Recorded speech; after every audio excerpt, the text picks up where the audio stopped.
Chapter चल रहा हमारा cell cycle.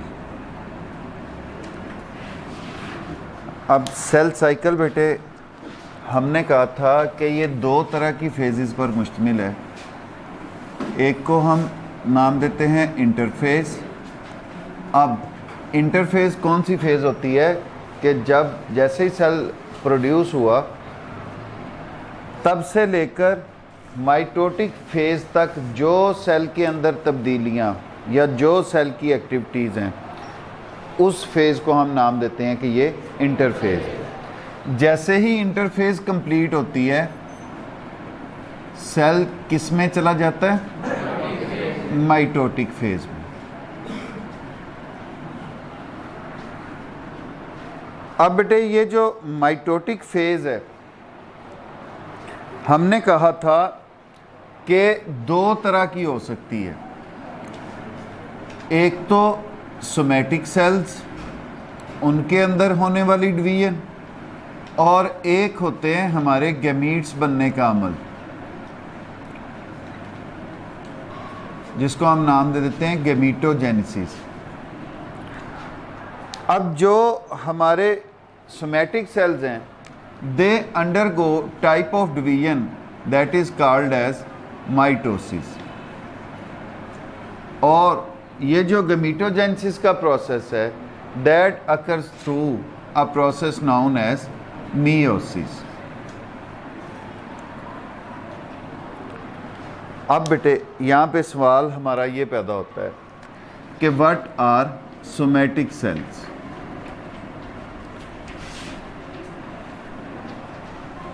Somatic cells are those which are body forming, जो किसी जानदार का जिस्म बनाती हैं, उनको हम कहते हैं ये सोमैटिक सेल्स है। जैसे हमारे हाथ, हमारे कान, नाक, मुंह, टांगें, ये सोमैटिक सेल्स की डिवीजन की वजह से बनी। जो गैमीट्स बनते हैं, स्पर्म्स और एग्स, वो मियोसिस के ज़रिए बनते हैं, और गोनेड्स वो ऑर्गन्स होते हैं जो गैमीट्स बनाते हैं। गोनेड्स में हमारे गैमीट्स बनते हैं और वो किस प्रोसेस के ज़रिए बनते हैं? मियोसिस के ज़रिए। अब बेटे माइटोसिस देखते हैं, आज का टॉपिक है जो हमारा, व्हाट इज़ माइटोसिस। माइटोसिस में बेसिकली होता क्या है कि ये एक पेरेंट सेल है, ये दो डॉटर सेल्स के अंदर तकसीम हो जाता है, मतलब ये दो नए सेल्स पैदा करता है। अब ये दो नए सेल्स कैसे पैदा करता है? They have same number of chromosomes.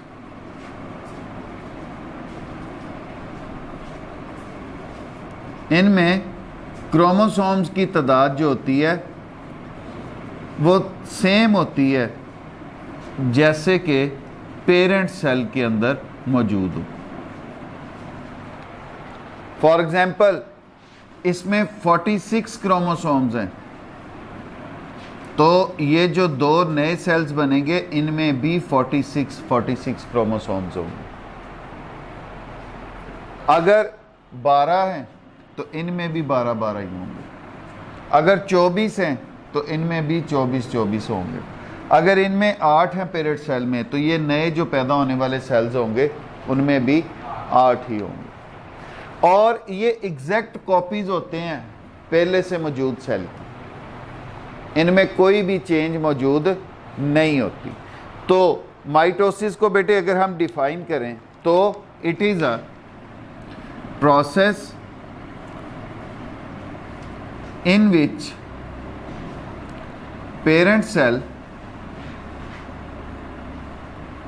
divides and form two daughter cells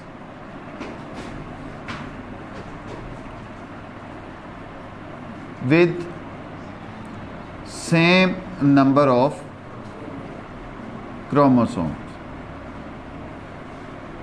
जिनमें क्रोमोसोम्स की तादाद जो है वो भी बिल्कुल सेम होगी जैसे कि पेरेंट सेल में मौजूद थी, और इनकी जेनेटिक मटेरियल भी बिल्कुल सेम होगा, इनके जेनेटिक मेकअप में भी कोई तब्दीली नहीं होगी। इसका मतलब क्या हुआ, ये वैसे ही सेल होंगे जैसा पेरेंट सेल होगा। अब बेटे ये जो आपकी माइटोसिस है, it was first observed in 1880s। अब इसका मतलब क्या होता है, 1880 नहीं, 1880 से लेकर 1890 तक का जो अरसा है, अशरा है, उसमें किसने ऑब्जर्व की, वेल्दर, फ्लेमिंग, इन्होंने ऑब्जर्व किया कि सेल के न्यूक्लियस में कुछ तब्दीलियां आती हैं, सेल के न्यूक्लियस में कुछ तब्दीलियां देखी इन्होंने। माइक्रोस्कोप डिस्कवर हो चुकी थी तब तक, माइक्रोस्कोप के नीचे डिफरेंट डिवाइडिंग सेल्स जो हैं वो उन्होंने देखे, तो उनको न्यूक्लियस के अंदर चंद तब्दीलियां नज़र आई जिनको उन्होंने माइटोसिस का नाम दिया। अब बेटे ये जो माइटोसिस का प्रोसेस है, it occurs in only eukaryotic cells. अब इसकी क्या वजह है, यूकैरियोटिक सेल्स जो हैं उन्हीं में वाज़े न्यूक्लियस मौजूद होता है। अब उन्हीं के अंदर आप ये प्रोसेस देख सकते हो। कल भी मैंने इस बात का जिक्र किया था कि प्रोकैरियोटिक सेल्स जो होते हैं वो इससे मिलते जुलते प्रोसेस से गो थ्रू करते हैं, जिसको हम नाम देते हैं बाइनरी फिशन। जिसको हम क्या नाम देते हैं, बाइनरी फिशन।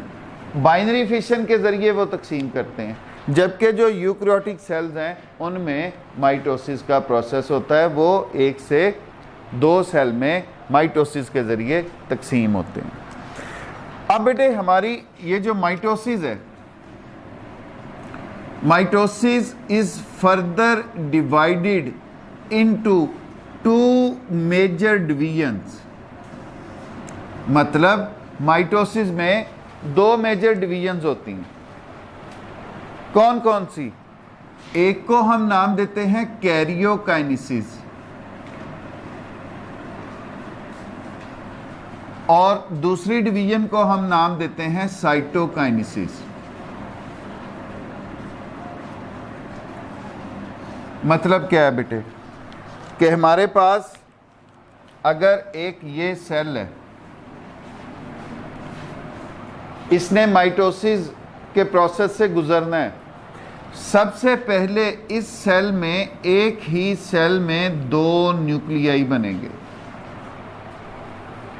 अब ये एक सेल के अंदर 2 न्यूक्लियाई का बनना, दैट इज कॉल्ड कैरियोकाइनेसिस।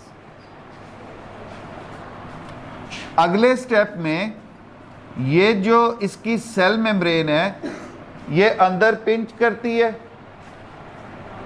या अगर प्लांट सेल है तो उसकी गोल्जी अपरेटस या गोल्जी बॉडीज़ जो हैं वो दरमियान में इकट्ठी होती हैं और एक सेल को 2 सेल्स में तकसीम कर देती हैं। मतलब अब डिवीजन ऑफ न्यूक्लियस हुई, जिसको हमने क्या नाम दिया, साइटोकाइनेसिस। मतलब आसान लफ्ज़ों में हम कहें what is karyokinesis, it is the division of nucleus. Nucleus का तकसीम होना, that is called karyokinesis. Division of cytoplasm, that is called cytokinesis. मुश्किल बातें तो नहीं। अच्छा जी, अब ये जो आपकी कैरियोकाइनेसिस है, it is further divided into सब कैटेगरीज या सब फेजेस, लाइक प्रोफेज,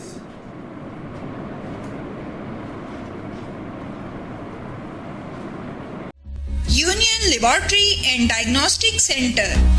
अब आपको किसी भी किस्म के टेस्ट के लिए लाहौर, मुल्तान, कराची या किसी भी बड़े शहर जाने की जरूरत नहीं। अब मियां चन्नू में ही वही मयार आपकी दहलीज पर मुयस्सर है। लेबॉर्ट्री की नुमाया खसूसियात, जदीद मशीनरी, स्टेरिलाइज्ड और कुशादा माहौल, कैलिब्रेन और क्वालिटी कंट्रोल, आला तालीम याफ्ता और मुस्तनद पैथोलॉजिस्ट और लैब टेक्नोलॉजिस्ट की ज़ेरे निगरानी, जहां पर शुगर, गुर्दे, जिगर, दिल, कोलेस्ट्रॉल, पित्तनाक, पेशाब, हेपेटाइटिस, यरकान, औरतों और मर्दों की पोशीदा अमराज से मुतल्लिका तमाम टेस्ट इंतहाई मुनासिब फीस में किए जाते हैं। बैरून मुल्क जाने के लिए आर्जी मेडिकल टेस्ट के लिए तशरीफ लाएं। घर से सैंपल कलेक्शन की सहूलत भी दस्तयाब है। जदीद तरीन पैथोलॉजी लैब को दुनिया के बेहतरीन आलात से आरास्ता किया गया है।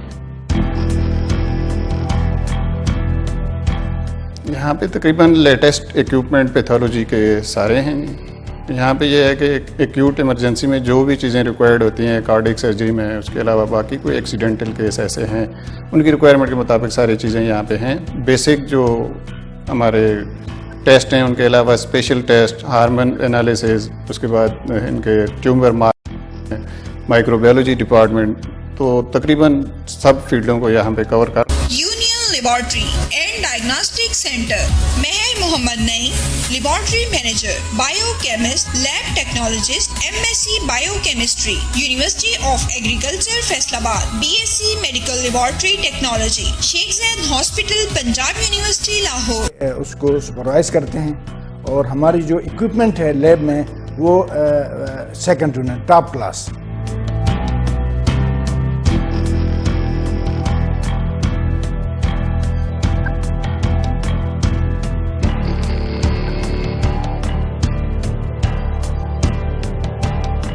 फोन 065-266-2586, 0333-455-7586।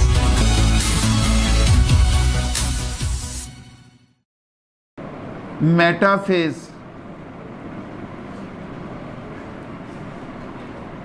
एनाफेज और लास्ट वन टीलोफेज।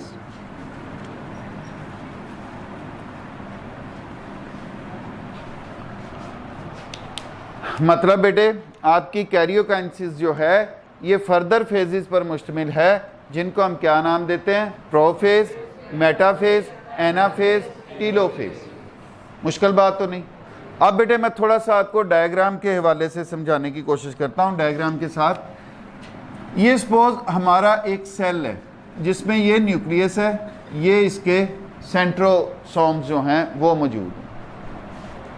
अब पहले स्टेप में क्या होता है, इसके अंदर ढीली ढाली धागे नुमा जो साख्तें होती हैं वो एस फेज में हमने देख चुके थे, वो डुप्लीकेट होती हैं, मतलब क्रोमोसोम्स डुप्लीकेट होते हैं इंटरफेज में।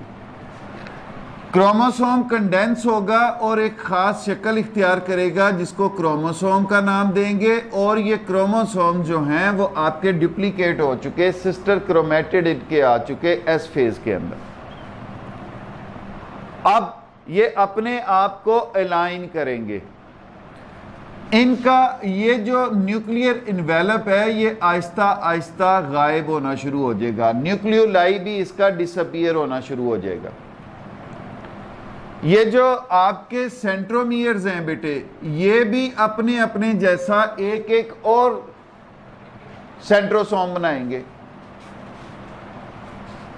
अब नेक्स्ट स्टेप में क्या होगा, ये सेंट्रोसोम जो है एक पोल की तरफ और ये वाला जो सेंट्रोसोम है ये दूसरे पोल की तरफ सफर शुरू कर देगा। मतलब आपके पास जो नेक्स्ट इस सेल की शेप आएगी वो हो सकता है वो ऐसी हो। अब दो सेंट्रोसोम एक साइड पे, दो सेंट्रोसोम एक साइड पे। अब आपके ये जो क्रोमोसोम्स हैं इन्होंने अपने आप को अलाइन कर लेना है दरमियान में, centre of the cell. Centrosomes poles पे चले गए, जो आपके क्रोमोसोम्स हैं वो इक्वेटर पर अपने आप को अलाइन कर लेते हैं। अब इन सेंट्रोसोम से या सेंट्रियूल से धागा नुमा साख्तें निकलना शुरू हो जाती हैं जिनको हम स्पिंडल फाइबर्स का नाम देते हैं, और वो हमला करना शुरू कर देते हैं सेंटर ऑफ द सेल। अब बेटे नेक्स्ट स्टेप में क्या होगा कि ये क्रोमोसोम्स जो हैं सेंटर में मौजूद, इक्वेटर में मौजूद, ये जो आपके सेंट्रियोल्स हैं इन्होंने जो स्पिंडल फाइबर बनाए वो आके जुड़ना शुरू हो गए क्रोमोसोम्स के साथ।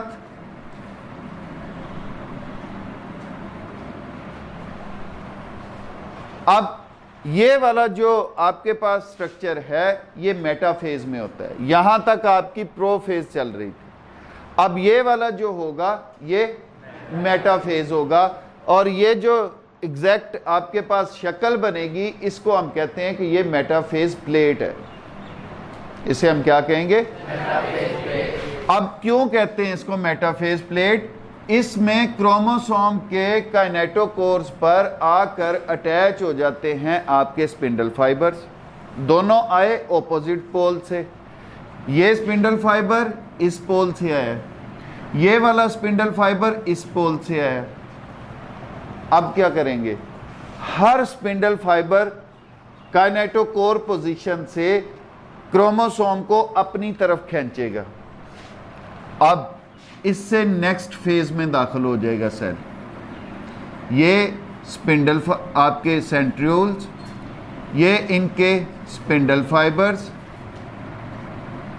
अब इनके साथ पेरेंट क्रोमैटिड्स लगे होंगे, इनके साथ सिस्टर क्रोमैटिड्स जो हैं वो अटैच होंगे।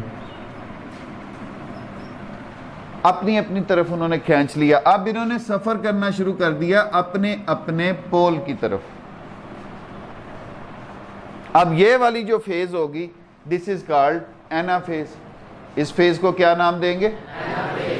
अभी तक न्यूक्लियस की ही डिवीजन हो रही है, अभी तक हमारे पास कैरियोकाइनेसिस ही चल रही है। अब नेक्स्ट फेज जो है वो क्या होगी?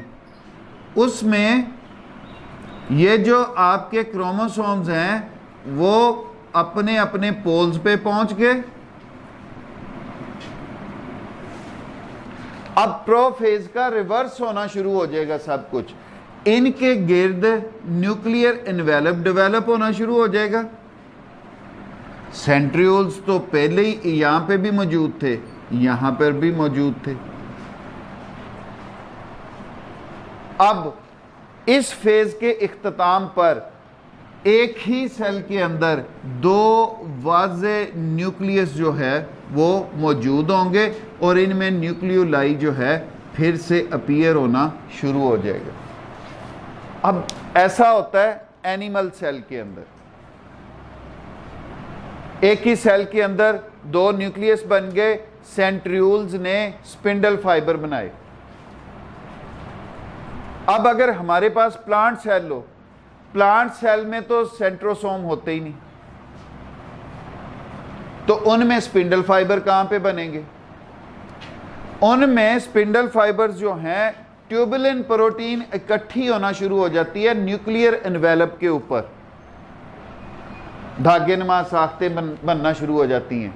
तो उस ट्यूबुलर प्रोटीन से स्पिंडल फाइबर बनते हैं और वो सेम लाइक बाकी काम करते हैं जिस तरह आपके सेंट्रियोल से स्पिंडल फाइबर बने और उन्होंने काम किया। अब बेटे यहां पर आपकी डिवीजन ऑफ न्यूक्लियस कंप्लीट होगी, मतलब ये जो आपकी फेज थी वो टीलोफेज थी। अब इसके बाद साइटोकाइनेसिस होगी।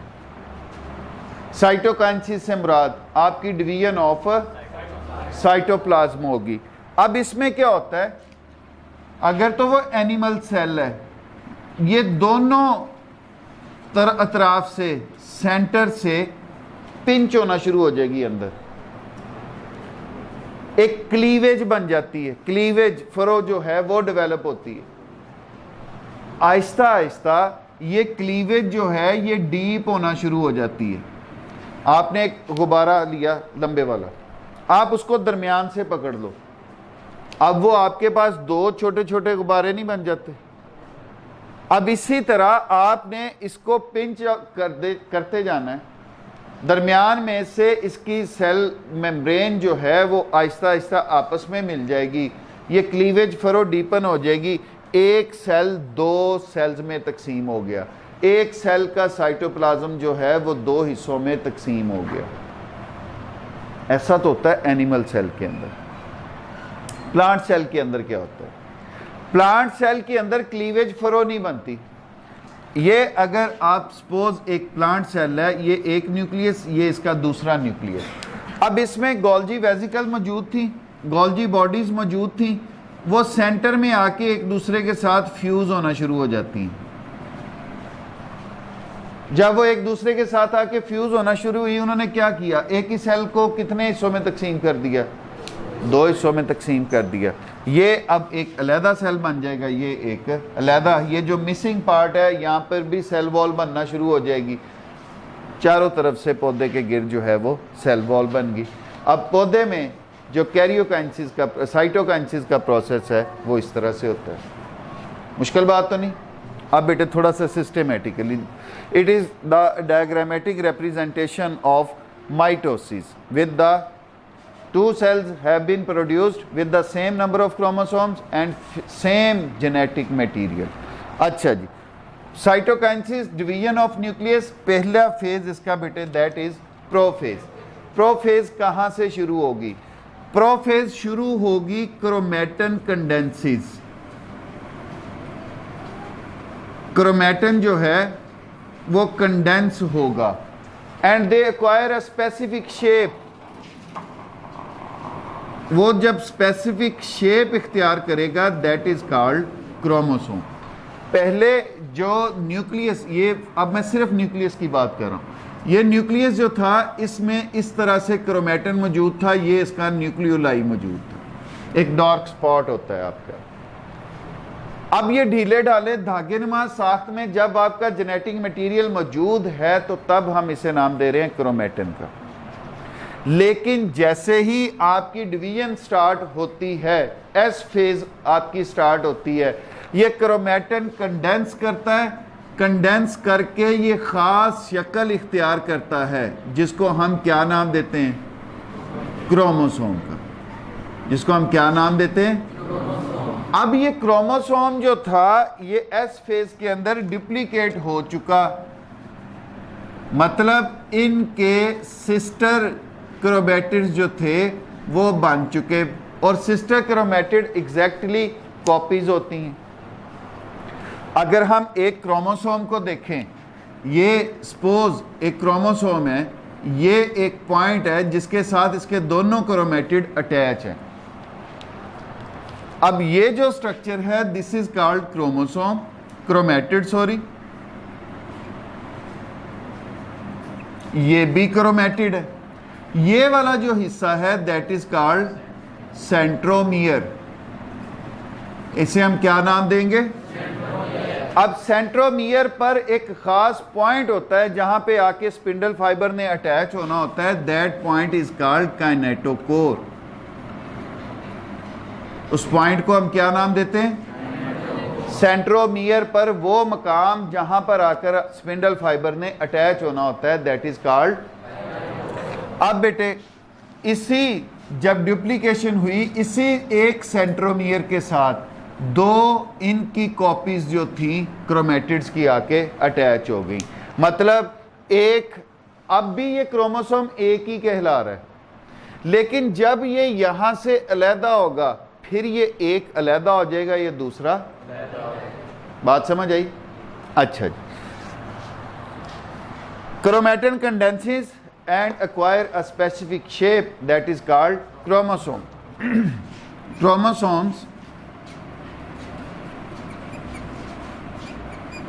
have been duplicated। क्रोमोसोम्स जो हैं वो क्या हो चुके हैं बेटे? डुप्लीकेट हो चुके हैं during the S phase. Nucleoli disappears, begin to disappear. Nucleoli begins to disappear, गायब होना शुरू हो जाएगा। आपका nuclear envelope begins to disappear। Centrosomes या centrosome form its copies. Centrosome बेटे या सेंट्रियोल्स आपके क्या हुए, डिवाइड हुए। इसने अपने जैसा एक और बना लिया, इसने अपने जैसा एक और बना लिया। And they begin to travel towards the opposite poles, और किस तरफ सफर करना शुरू कर देंगे, टूवर्ड्स ऑपोजिट पोल्स। अब उनसे क्या निकलना शुरू हो जाएंगे, spindle fibre. At the end of prophase, nuclear envelope have been vanished, गायब हो चुका। Nucleoli has been disappeared, nucleoli गायब हो चुका। Chromosomes align themselves on the equator of the cell, and spindle fiber began to attack on the central portion of the cell। यहां तक आपकी prophase complete हो जाती है। अब मेटाफेज, मेटाफेज में क्या होता है, spindle fibre are of two types. Spindle fibres जो हैं वो दो तरह के होते हैं। एक वो स्पिंडल फाइबर्स हैं, ये सपोज आपके सेंट्रोसोम है एक तरफ के, ये आपके सेंट्रोसोम है दूसरी तरफ के, ये आपका एक क्रोमोसोम। मैं एक की एग्जांपल से समझाता हूं। अब यहां से स्पिंडल फाइबर आके निकला, एक स्पिंडल फाइबर यहां से निकला, और ये आके अटैच हो गए सेंट्रोमियर के काइनेटोकोर पॉइंट पर। काइनेटोकोर स्पेसिफिक पॉइंट है जहां पे आके स्पिंडल फाइबर ने अटैच होना है ऑन द सेंट्रोमियर। खास तरह की प्रोटीन्स होती हैं यहाँ पे। अब ये वाला जो स्पिंडल फाइबर है और ये वाला जो स्पिंडल फाइबर है, इसको हम नाम देते हैं काइनेटोकोर स्पिंडल। इसको हम क्या नाम देंगे, काइनेटोकोर स्पिंडल। लेकिन कुछ इस तरह के भी फाइबर निकलते हैं जो कि काइनेटोकोर तक नहीं पहुंचते, वो अपने ही दूसरे स्पिंडल फाइबर के साथ जुड़ जाते हैं। They are called non kinetochore spindle. उनको हम क्या कहेंगे बेटे, नॉन काइनेटोकोर स्पिंडल्स। जबकि इन दोनों को मजमूई तौर पर, या स्पिंडल फाइबर्स को हम मजमूई तौर पर, चाहे वो काइनेटोकोर तक पहुंच रहे हैं चाहे वो नहीं पहुंच रहे, हम इनको कहते हैं माइटोटिक स्पिंडल। हम क्या नाम देंगे इन्हें, माइटोटिक स्पिंडल। अच्छा जी, स्पिंडल फाइबर्स बने, उन्होंने हमला कर दिया सेंट्रल पॉइंट पर। अब कहां पर आके अटैच हुए, एट द पॉइंट काइनेटोकोर। वो कहां पे मौजूद है, सेंट्रोमियर पर। सेंट्रोमियर किसका पोर्शन है, क्रोमोसोम का। सेंट्रोमियर किसका पोर्शन है। अब बेटे जो आपके क्रोमोसोम्स हैं, दे हैव बीन अलाइंड, मैं नामकमल फिक्रे लिख रहा हूं बेटे, ऑन द इक्वेटर। उन्होंने अपने आप को इक्वेटर पर तरतीब दे लिया हुआ, इसके साथ आके स्पिंडल फाइबर्स जुड़ चुके हुए। अब इस डायग्राम को, इस शक्ल को we name as metaphase plate. They form a metaphase plate. अब इस पॉइंट पर हो क्या रहा है, इस पॉइंट पर ये वाला स्पिंडल फाइबर कोशिश कर रहा है इस क्रोमोसोम को अपनी तरफ खींचने की, इस क्रोमोसोम को ये वाला स्पिंडल फाइबर कोशिश कर रहा है अपने पोल की तरफ खींचने की। अब इस खींचा खिंचाई में क्या होगा, दरमियान से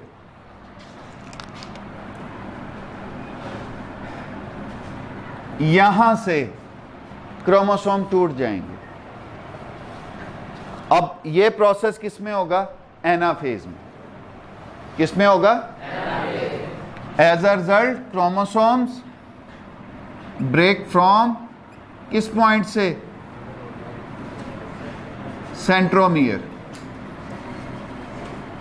अब जब ये सेंट्रोमियर से टूटेंगे तो एक तरफ जाएगा कौन सा सिस्टर क्रोमोसोम, जो किन पे मुश्तमिल था, सिस्टर क्रोमेटिड्स पर, और दूसरी तरफ कौन सा जाएगा, पेरेंट क्रोमोसोम या पेरेंट क्रोमेटिड्स, वो चले जाएंगे एक पोल की तरफ। अब जब वो अपने अपने पहुंच जाएंगे पोल्स पर, तो वहां पर हमारी जो लास्ट फेज ऑफ कैरियोकाइनेसिस है वो शुरू होगी, दैट इज टीलोफेज।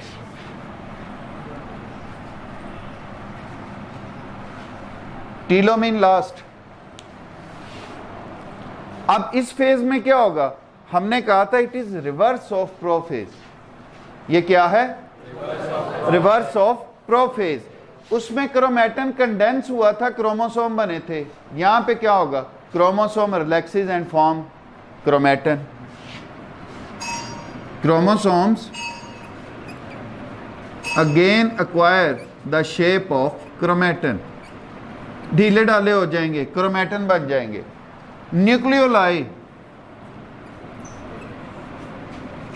रीअपीयर, अब पहले एक में था, अब क्या होगा, दोनों में होगा। Nuclear envelope